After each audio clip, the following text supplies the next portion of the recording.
Welcome to the peak phase of your Hyrox training program.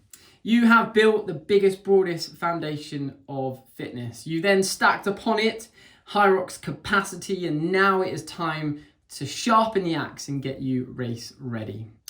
We are going to fine tune everything that you've developed over the last few months and prepare you to showcase that come race day. And we're going to do that with 4 big changes in your training week. Progressively, over the next 4 weeks, you're going to see a lowering of overall volume, and that is to make way for a ramping up of intensity. We're also going to be working really specifically in the context of Hyrox now. So race-specific sessions are going to become more and more frequent in your training. With that lowering of overall volume and increase of intensity, we need to prioritize our recovery. Effectively, you've got 3 weeks left to train for your Hyrox race. And if we're training 5 times a week, that is just 15 opportunities to practice your fitness. We want to make the most of all of those, don't we? So recovering in between them is going to become more important, and I'll give you some top tips on how to do that at the end of this video. Let's have a little look at your training week then. So things aren't going to change all that much in terms of structure. You're going to have 3 running sessions and 2 gym-based sessions, but the contents of those is going to change. The running sessions, we're going to start to see more and more time spent at or faster than your target pace. Our longer runs are now going to start to include some of that target pace too, so you can practice what it feels like to run at your target pace with tired legs. In the gym, things are about to get long.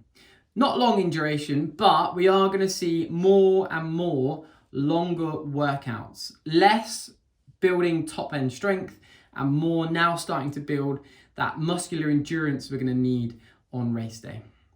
We're also going to start practicing the workout stations in the order that we're going to see them and practicing the transition from running to workout station and back to running. Lastly, in our gym-based sessions, we're really going to start nailing and finalizing our strategy. Whether it's solo or doubles, practicing what those workout stations are going to look like in terms of pacing or breaking them up. And of course, figuring out what our general pace is going to be on things like the ergs, or the cadence is going to be on our Hyrox workout movements.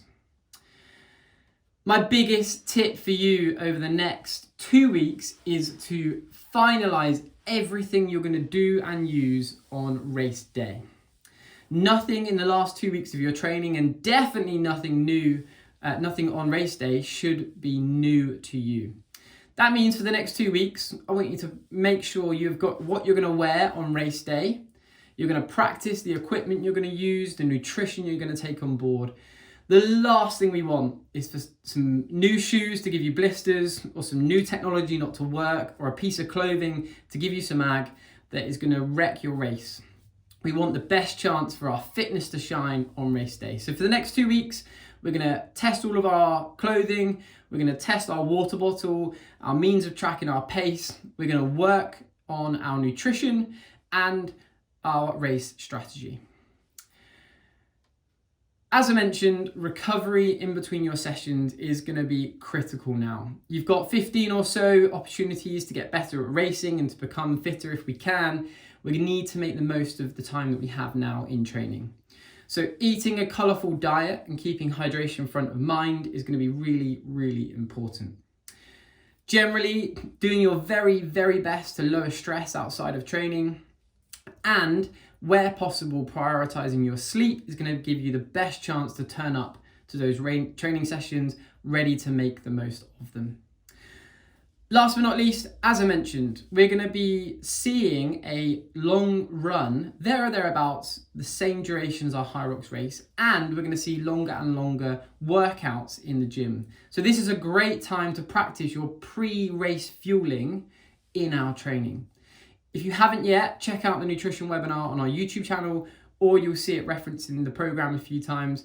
If you've got any questions, as always, reach out to our coaches.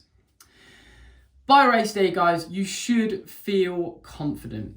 You should know within a few minutes what you're going to finish the race in and feel self-assured enough to say that out loud. There is a massive difference between confidence and being optimistic.